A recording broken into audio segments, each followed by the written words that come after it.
yaitu manusia seperti rumput. Bapak Ibu, kalau kita mengamati tanaman rumput, semua pernah lihat rumput? Pernah ya? Kalau kita mengamati tanaman rumput, apa yang terjadi ketika musim kemarau itu tiba?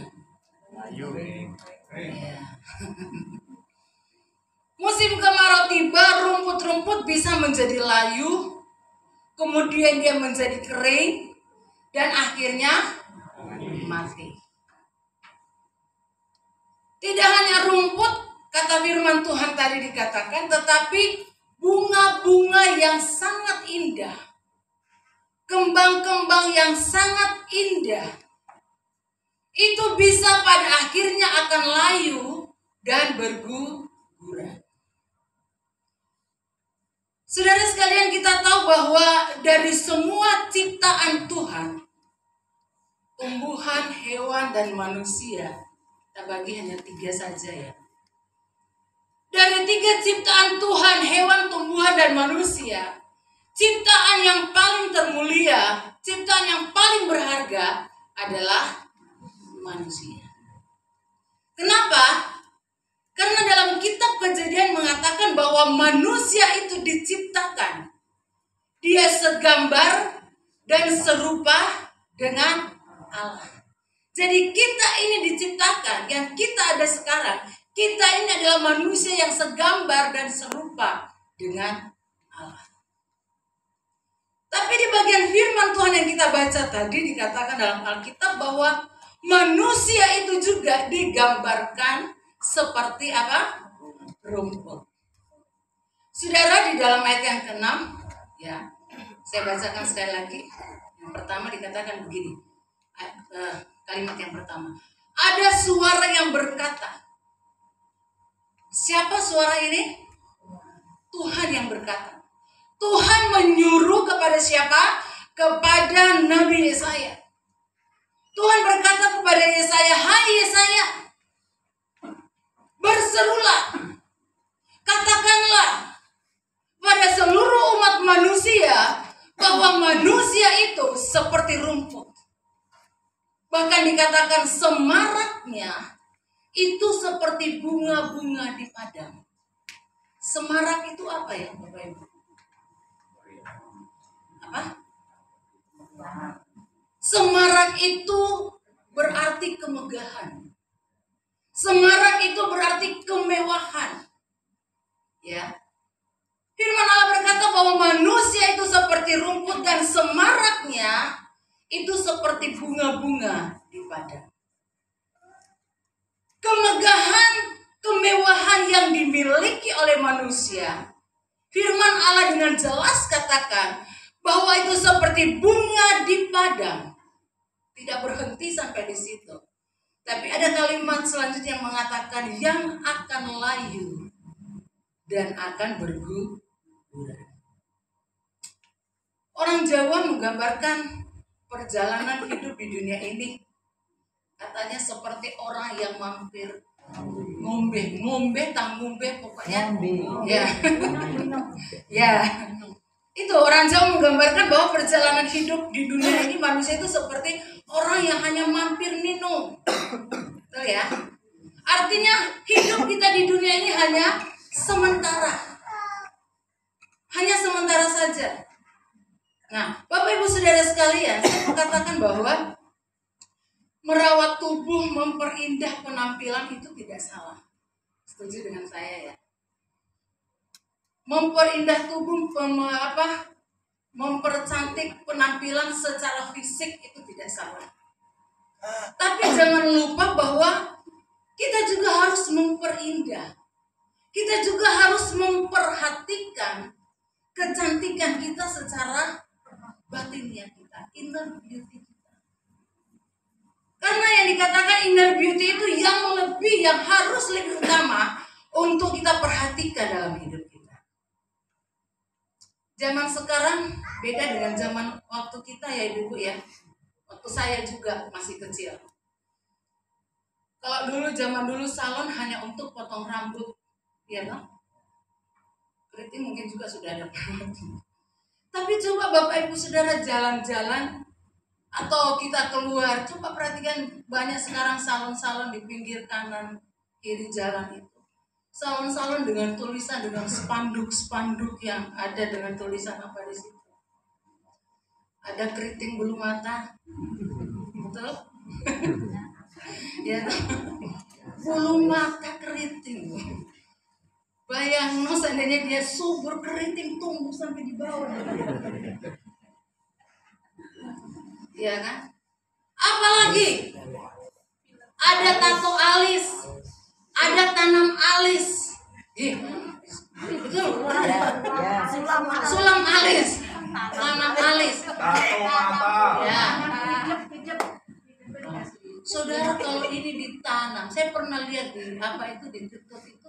Jadi ada seperti rambut kecil itu ditanam, dimasukkan di antara sela-sela alis. Saya pikir kalau dia bertumbuh subur di situ, kalau dia berakar kuat di sini, bagaimana kalau dia berbuah? Kita akan jalan begini, saudara. Saking apa? Beratnya. Ya kan? Loh, itu keadaan sekarang loh. Ya kan? Saya pernah lihat seseorang alis itu warna biru, ya, warna biru. Itu sebenarnya alis. Bapak Ibu bukan tahu aja serika muka sekarang. Apalagi saudara, kalau kita lewat di salon-salon itu ada bulu mata anti apa? Anti badai. Bulu mata anti badai. Saya pikir kuatnya kayak apa itu bulu mata ya? Angin badai, gempa itu bisa membuat rumah hancur, runtuh, roboh. Tapi dibilang alis bulu mata anti badai. Angin badai besar apapun dia tidak akan mungkin lepas dari mata, karena dia anti badai. Kalau nggak percaya coba pasang, saya tidak. Rasa peturu malah. Dia tuh anti badai, tidak lepas. Nah, saudara sekalian, intermezzo aja ya. Tapi itu kenyataan yang ada, karena dulu waktu zaman saya kecil cuma potong rambut model skop. Pernah ingat? Bob, bukan skop. Kalau kampung saya bilang skop, kalau di sini mungkin bilang bob. Yang cuma dipotong saja, tidak ada model, rata belakang. Skop gitu. Kalau orang kampung saya bilang, ayo kita potong rambut skop. Bob ya kalau di sini. Ya, banyak cara untuk mempercantik diri asal punya uang. Bisa. Wah, kemarin itu saya lihat artis-artis coba dong spill harga perawatan. Wajah saja ada 300 juta loh. Waduh, 300 juta itu mobil piro. Bisa dapat dua ya toh, bisa dapat rumah juga. Hanya perawatan wajah. Itu wajah, belum badan, belum semuanya. Ada seperti itu. Ya mereka yang punya duit, oke lah, gak masalah. Tapi yang saya mau katakan, jangan hanya penampilan secara fisik. Di dalam kecantikan batinnya, karena itu juga yang Paulus katakan. Nah, kita kembali kepada firman Tuhan. Nah, saudara, kalau kita membandingkan antara rumput dengan bunga, ya, mana yang lebih kita hargai? Bunga atau rumput? Pada umumnya, ya kan, kalau kita punya tanaman di pot atau sekitar rumah yang ditanam, kalau ada rumput yang tumbuh di sekelilingnya, pasti kita cabut, kita buang, karena kita merasa itu akan menghalangi keindahan satu tanaman. Kita menganggap itu adalah rumput yang tidak berguna. Nah, Bapak Ibu Saudara, melalui Yesaya kita diingatkan bahwa hidup manusia itu, sehebat apapun manusia, sepintar apapun manusia, sekaya apapun manusia, dia tidak bisa menyombongkan dirinya. Karena apa? Yesaya bilang hidup manusia itu hanya seperti rumput. Yang harus kita lakukan adalah apapun yang kita miliki saat ini, berkat yang Tuhan berikan dalam hidup kita, Yakinlah bahwa itu adalah anugerah Tuhan. Dan kita bisa berbangga dan berkata, semua karena Tuhan. Semua karena berkat Tuhan dalam hidup. Amin. Sehingga kita bisa berkata Tuhan itu luar biasa di dalam hidup kita. Bapak Ibu Saudara sekalian dikasih oleh Tuhan Yesus. Kalau firman Tuhan berkata bahwa hidup manusia itu seperti rumput. Hidup kita ini seperti rumput. Hidupku seperti rumput. Lalu apa yang harus kita lakukan? Apa yang harus kita lakukan kalau kita mengerti kebenaran firman ini? Bahwa hidup kita itu hanya seperti rumput. Coba Bapak Ibu Saudara bayangkan sekarang. Hidupmu seperti rumput. Lalu apa yang harus Anda lakukan? Bapak Ibu Saudara lakukan. Ya. Firman Tuhan berkata, jadilah seperti rumput yang bermanfaat atau yang berguna. Ada dua jenis rumput Bapak Ibu. Satu, rumput yang berguna dan rumput yang tidak berguna. Contoh. Rumput yang berguna contohnya. Padi termasuk rumput enggak? Termasuk ya. Saya katakan tadi kalau kita ini adalah dikatakan dalam firman Tuhan seperti rumput. Jadilah kita seperti rumput yang berguna, yang bermanfaat. Rumput yang berguna, rumput yang bermanfaat itu contohnya saya katakan tadi padi. Padi itu termasuk jenis rumput. Kita menanam padi menghasilkan apa? Beras. Kita masak, kita makan. Jadi kebutuhan pokok kita. Kebutuhan kita setiap hari. Yang lain, gandum. Gandum termasuk jenis rumput enggak ya? Rumput juga. Karena dikatakan ada ilalang di antara perumpamaan lalang di antara gandum. Gandum ditanam menghasilkan biji gandum dan itu bisa menjadi bahan untuk membuat roti. Ada banyak jenis rumput lain yang berguna. Kita bisa melihat rumput-rumput hiasan juga itu berguna, bermanfaat sekarang. Ada rumput yang berguna juga untuk makanan ternak. Itu rumput yang berguna, tapi ada rumput yang tidak berguna. Yang saya katakan tadi ada ilalang. Ada rumput-rumput liar yang tidak berguna, yang harus dibuang. Kalau kita dikatakan sebagai rumput, kata firman Allah, jadilah kita rumput yang berguna. Amin. Saya mau berikan pagi hari ini. Firman Tuhan berkata kepada kita, dan firman Tuhan mau dalam hidup kita yang pertama. Hidup kita harus menjadi atau bermanfaat bagi orang lain. Hidup yang bermanfaat bagi orang lain. Biarlah itu menjadi satu kerinduan di dalam hidup kita. Ya. Hidup yang bermanfaat bagi orang lain itu akan menjadikan hidup kita ini penuh dengan arti. Maka kita akan berkata, oh berarti aku hidup di dalam dunia ini tidak sia-sia. Hidup yang aku hidup sekarang ini berarti aku hidup yang bermanfaat, penuh arti. Berarti bagi orang lain. Kalau hidup kita ini hidup yang bermanfaat, maka dikatakan kita bisa merasakan yang namanya kebahagiaan. Kita bisa mengalami yang namanya sukacita di dalam hidup ini. Karena itu firman Tuhan, jadilah kita orang-orang yang bermanfaat, yang berguna bagi orang lain. Hidup yang bermanfaat bagi orang lain juga dikatakan itu membutuhkan suatu proses. Ya, untuk menjadi hidup yang bermanfaat, saudara, kita harus belajar untuk menjadi orang yang bijaksana. Menjadi orang yang bijaksana, saya katakan tadi, itu membutuhkan proses, tidak bisa terjadi dalam sekejap saja. Tapi kita harus belajar dari setiap apapun yang terjadi di dalam hidup kita. Belajar dari setiap pengalaman, belajar dari setiap kejadian terjadi dalam hidup kita, itu akan membuat kita menjadi orang-orang yang bijaksana di dalam Tuhan. Dan saya mau katakan, untuk hidup bijaksana itu perlu satu usaha, perlu satu keputusan untuk kita mau terus belajar dan belajar dalam hidup.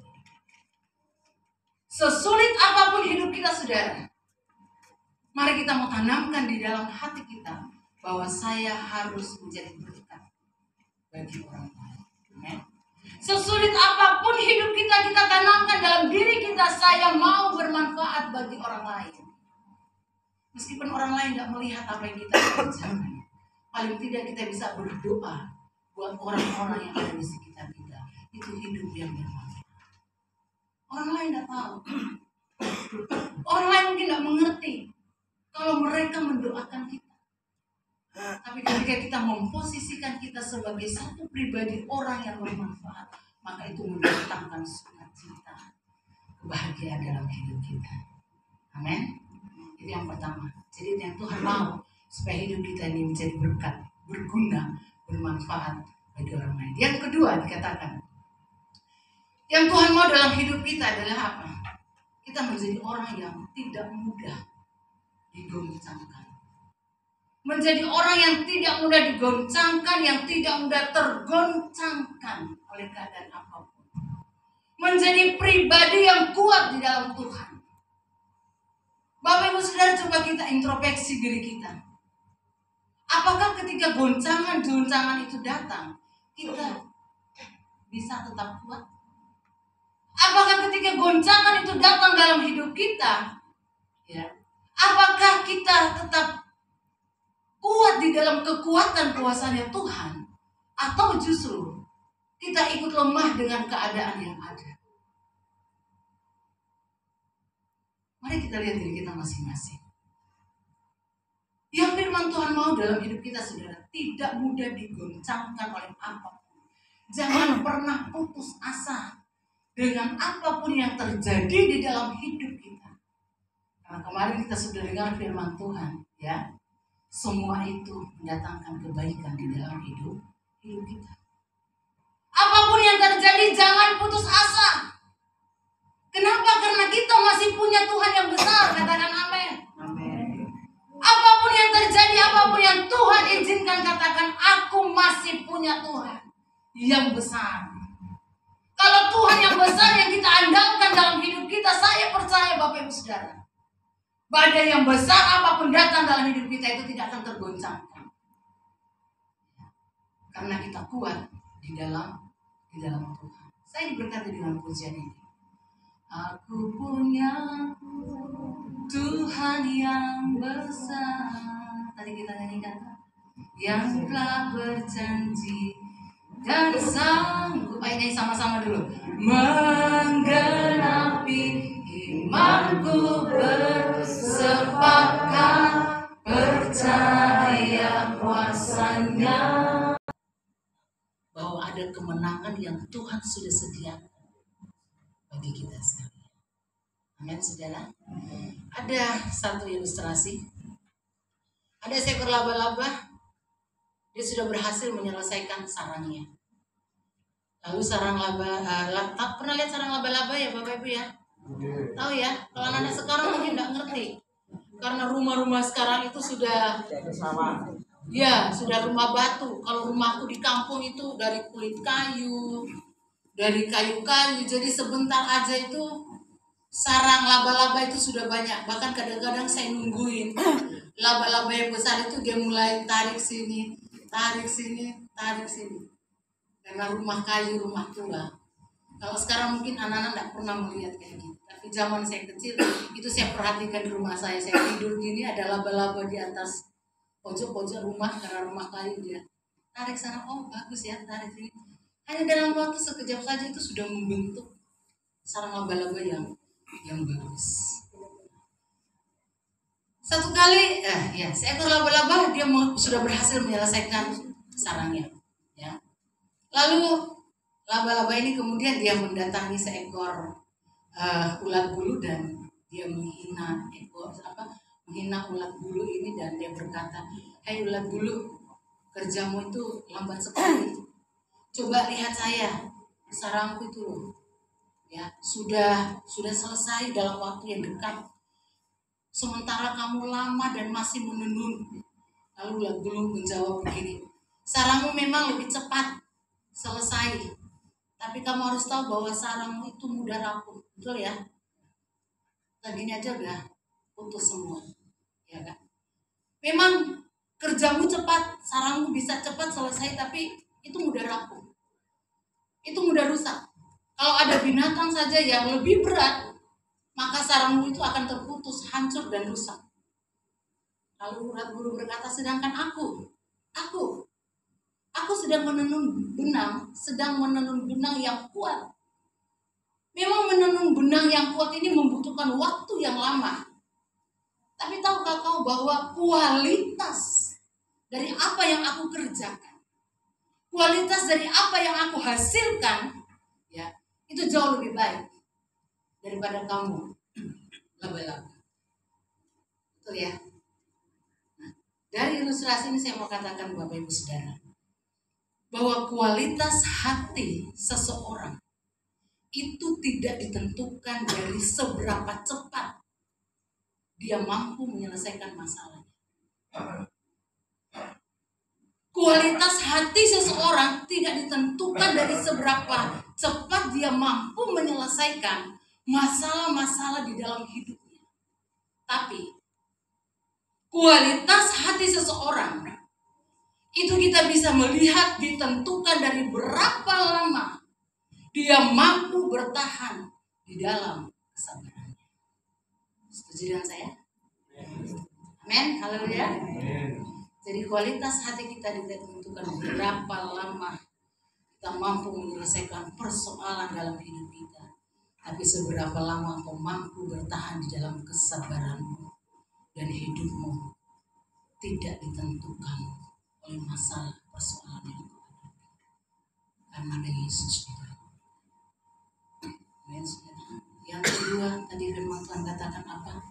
Jadilah kuat. Menjadi orang yang kuat di dalam Tuhan. Kualitas hidup kita manusia tidak ditentukan berapa lama kita hidup dalam dunia. Berapa lama kita hidup? Tapi dikatakan bagaimana kita mampu memberikan manfaat bagi orang lain. Itulah kualitas yang sebenarnya. Amin. Yang terakhir, yang ketiga, yang Tuhan mau dalam hidup kita, karena kita ini dikatakan manusia seperti kita, seperti rumput. Yang Tuhan mau dalam hidup kita yang ketiga dikatakan apa? Biarlah selalu kita membutuhkan yang namanya air. Rumput membutuhkan tempat yang basah untuk dia bisa bertumbuh. Saudara, kita juga butuh air dalam hidup. Kalau kita lihat dalam firman Tuhan dikatakan Yesus berkata bahwa akulah sumber air hidup. Kalau dia mengatakan dia adalah sumber hidup, baiknya kita sebagai manusia datang kepada dia. Datang kepada Yesus. Cari dia dengan sungguh-sungguh. Saya mau katakan bahwa dunia tidak pernah bisa memberikan kepuasan yang sejati dalam hidup kita. Tapi Tuhan yang kita sembah, Tuhan Yesus, dia sanggup memberikan kepuasan yang sejati dalam hidup kita. Katakan amin. Saudara, manusia jasmani kita, fisik kita ini butuh air. Bahkan kalau saya tidak salah, kemarin saya baca satu bacaan dikatakan tubuh kita ini katanya 70% itu air. Secara jasmani kita butuh air untuk apa? Bisa memuaskan dahaga kita, bisa memuaskan rasa haus kita. Nah, saya mau katakan saudara, kalau kebutuhan kita, hidup kita secara jasmani saja butuh air segitu banyaknya, ya, bagaimana dengan manusia rohani kita? Seharusnya kita lebih memerlukan air hidup itu, yaitu Tuhan Yesus. Kalau kita melihat keadaan sekarang, saudara, ada banyak orang yang mengalami kekeringan, ada banyak orang yang mengalami kehausan secara rohani ini. Karena apa? Karena beratnya pergumulan hidup, beratnya masalah-masalah yang terjadi di dalam hidup. Dan orang-orang yang tidak kuat di dalam Tuhan, ketika dia menghadapi begitu banyak masalah, begitu banyak tekanan, begitu banyak penderitaan dalam hidupnya, itu bisa membuat dia menjadi depresi, bisa membuat dia menjadi stres, bisa membuat dia menjadi orang yang frustrasi. Saya mau katakan, dalam kondisi seperti ini kita butuh air hidup itu. Amin. Dalam kondisi seperti ini kita butuh Tuhan Yesus dalam hidup kita. Kita perlu air hidup itu untuk bisa memenuhi hati kita, memberikan kepuasan sejati di dalam hidup kita. Dan ketika kita datang kepada Dia sebagai sumber air hidup kita, maka dikatakan kita akan mengalami yang namanya kesegaran. Kita akan mengalami yang namanya kepuasan. Ada kelegaan di situ. Karena ada air, sumber air hidup itu di dalam hidup kita, saudara. Amin.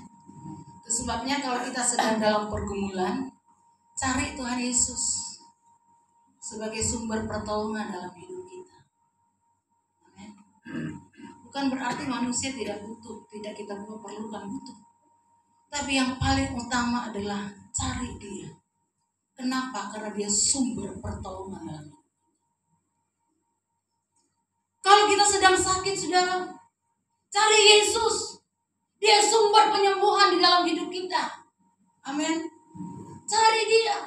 Bukan berarti dokter tidak perlu, bukan berarti perawat tidak perlu, bukan berarti obat-obatan tidak perlu. Kita butuh. Tapi yang utama adalah kita cari Dia sumbernya. Karena Dia sumber penyembuh di dalam hidup kita. Meskipun kita berobat di dokter yang sangat-sangat terkenal, sangat pintar dengan obat-obat yang begitu bagus dan mahal. Tapi kalau Tuhan berkata waktumu selesai di dunia, kita pun tidak bisa melawan, saudara. Amin. Kalau kita sedang dalam kekurangan, cari Yesus. Karena Dia sumber. Halo? Dia sumber. Jangan cari berkat aja. Cepat habis. Akan habis. Kalau kita cari sumber berkat itu, dalam musim kering sekalipun, Dia akan tetap mengalir. Karena Dia sumber mata air yang tidak akan pernah habis dalam hidup kita. Amin. Saya banyak belajar, saudara, akhir-akhir ini dengan dan saya bisa melihat bagaimana Tuhan memberikan kekuatan pada saya. Bagaimana Tuhan bisa merubah banyak hal dalam cara saya berpikir, dalam cara saya memandang segala sesuatu. Dan saya bersyukur. Perasaan saya, ini hak saya, perasaan penilaian saya semakin dibuat Tuhan kagum dengan keadaannya. Sehingga orang berkata, kok kayaknya Bella tidak pernah susah. Tahu dia.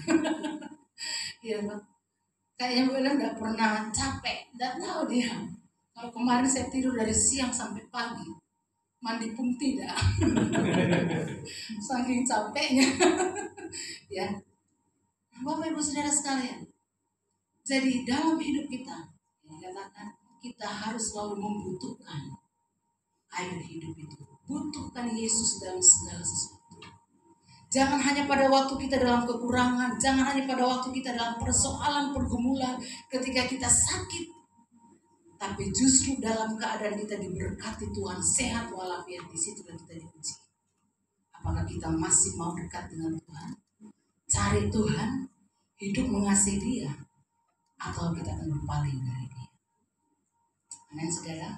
Yang terakhir, dalam ayat yang ke-8 tadi, rumput menjadi kering, bunga menjadi layu. Katakan apa yang terakhir? Tetapi firman Allah tetap untuk selama-lamanya.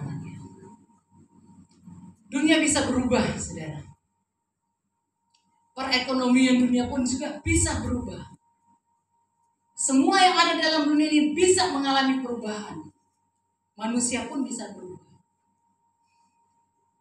Tapi di bagian terakhir dalam ayat tadi dikatakan hanya satu yang tidak pernah berubah, dan itu kekal sampai selama-lamanya, adalah firman Allah, dan Allah itu sendiri. Langit dan bumi akan berlalu, tapi perkataan firman itu tinggal untuk selama-lamanya. Amin, Bapak Ibu Saudara. Jadi meskipun kita mengalami banyak kesulitan dalam hidup ini, tetap mengandalkan Tuhan, tetap mengasihi Tuhan, cari Dia dengan sungguh-sungguh, karena Dia adalah sumber segala berkat di dalam hidup kita. Amin. Tiga hal yang kita belajar pagi ini. Firman Tuhan berkata kita sebagai manusia seperti rumput. Nah, kalau kita dikatakan sebagai rumput, biarlah kita menjadi orang yang bermanfaat. Kita menjadi orang yang kuat, yang tidak mudah digoncangkan. Dan biarlah kita selalu membutuhkan Tuhan sebagai sumber pertolongan